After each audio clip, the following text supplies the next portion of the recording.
a minha meta estabelecida. Eu vou buscar o equilíbrio fiscal de todas as formas justas e necessárias para que nós tenhamos um país melhor. Um descaso de 10 anos que ninguém se importou, mas nós nos importamos.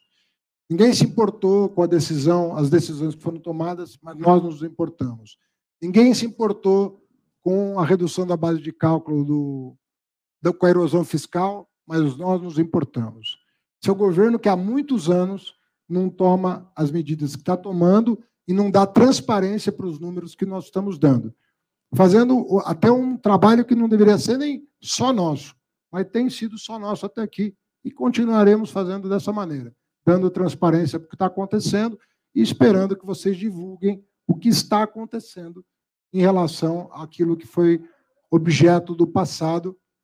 Eu estou falando de 2017, eu não estou falando de uma coisa que aconteceu ontem. Estou falando de uma coisa que aconteceu 6 anos atrás e que está tendo impacto agora na vida da gente, na vida do cidadão. Olha, a melhor coisa que a gente tem a fazer agora é se apegar aos fatos que foram levados ao conhecimento do presidente e que já foi dado ao conhecimento de vocês, mas não custa enfatizar que isso tem impressionado o presidente à luz da trajetória do... Quando nós demos a público o marco fiscal, isso foi em março desse ano, né? Tanto o arcabouço quanto as metas e tudo mais. O que o presidente se preocupou é com aquilo que eu vou contar para vocês que está acontecendo, né? Eu tenho dito desde julho que a arrecadação vem sofrendo por uma série de fatores, né? Obviamente que a taxa de juros é uma coisa importante, as empresas estão lucrando menos em função das taxas de juros, e isso impacta imposto de renda de pessoa jurídica e contribuição social sobre lucro líquido, como vocês sabem.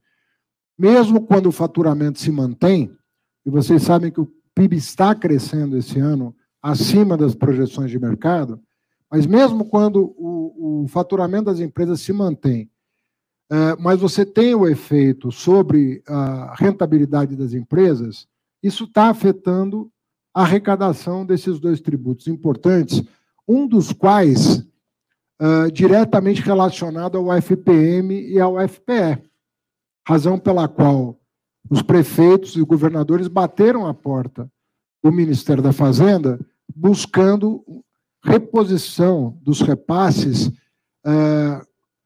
que foi garantido pelo presidente da República semana passada com a sanção da lei complementar que garantia um aporte adicional de repasse para que não houvesse descontinuidade de serviços públicos essenciais, notadamente na área da saúde, e que remontam a decisões que foram tomadas em 2017, uma pelo Supremo Tribunal Federal e uma pelo Congresso Nacional.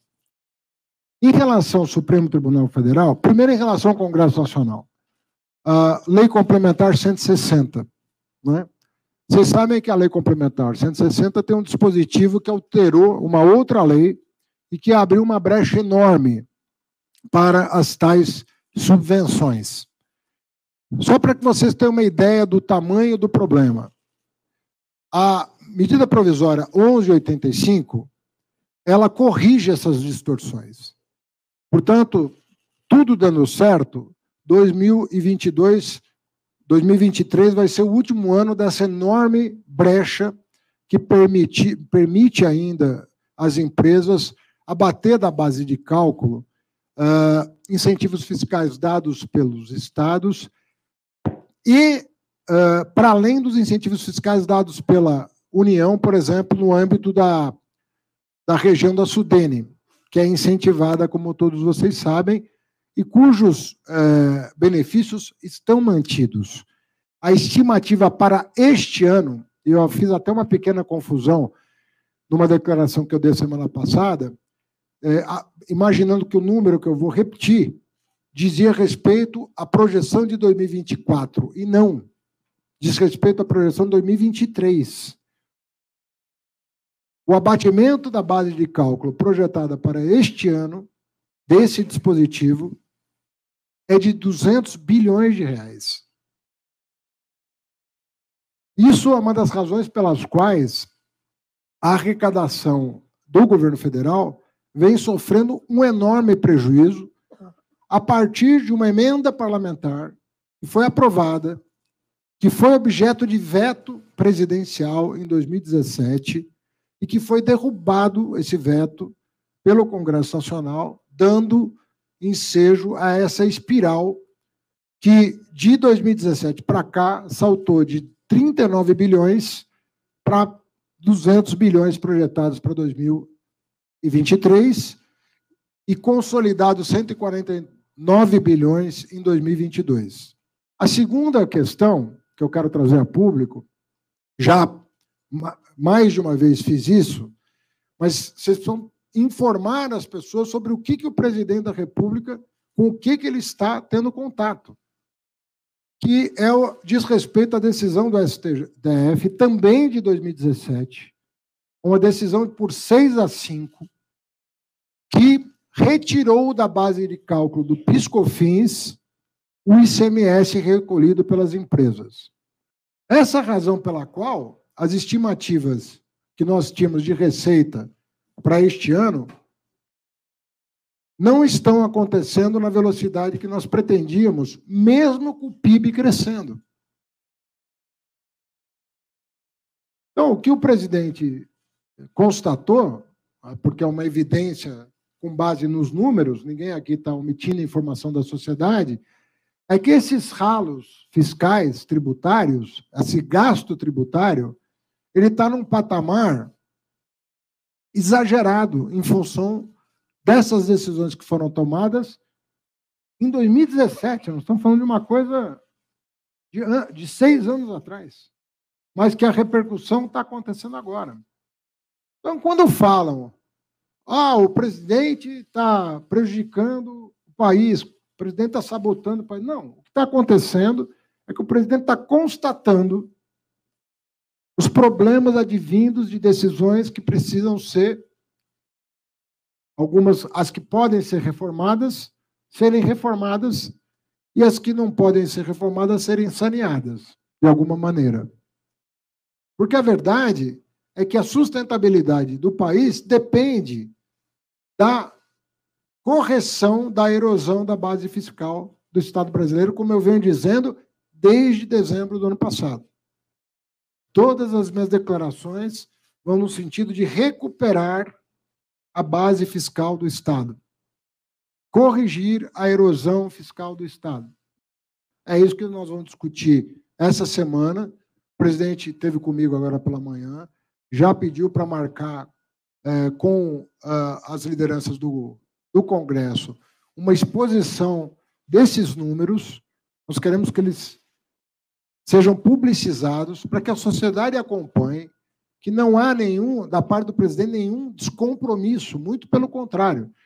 Se ele não tivesse preocupado com a situação fiscal, ele não estaria pedindo apoio aqui da área econômica para a orientação das lideranças do Congresso. E isso é algo que precisa ser feito pelos 3 poderes. Não é só a área econômica, nem só o executivo. Os 3 poderes precisam estar cientes do que está acontecendo, porque esses 4 bilhões e 800 que vão ser pagos, na verdade, porque quando você desconta do imposto, de fato, você está pagando. Ele não entra na conta de precatório, ele não fica nem visível no orçamento público. Como é um dinheiro que deixa de entrar, vocês não conseguem sequer se apropriar do que está acontecendo. E nós queremos que a sociedade conheça esses números. Porque ela tem um impacto muito expressivo nas contas públicas.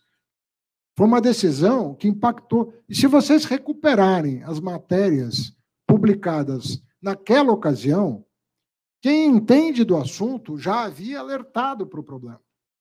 Mas as coisas se perdem no tempo. Só que a decisão tem efeitos diferidos no tempo. E alguém tem que lembrar o que aconteceu, até para indicar caminhos de como resolver esse problema grave que foi herdado.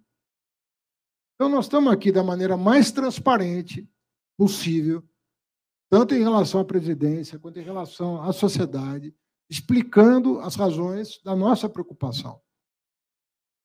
Porque isso, né, poderia ser um precatório, estaria na conta do calote que foi dado. Mas está fora daquela conta. Porque é uma dedução que é feita pelo próprio contribuinte, a partir de uma decisão judicial que concede a ele o direito de dedução. E aí vocês não ficam sabendo. E eu repito, quem está recebendo esse valor não é quem pagou o imposto. Porque quem pagou o imposto foi quem comprou a mercadoria, foi o consumidor. E não é ele que está recebendo de volta. Então, também aí tem um enriquecimento sem causa das empresas. Elas cobraram na ponta, recolheram para a Receita e agora vão receber de volta um imposto que foi cobrado do consumidor e que não foram elas que pagaram. Elas só repassaram para a Receita Federal. É um problema. Isso é uma questão, de novo, 2017, as duas decisões, veto e decisão judicial, são de 2017. Só que os efeitos se prolongaram no tempo e está tendo uma repercussão muito grande esse ano.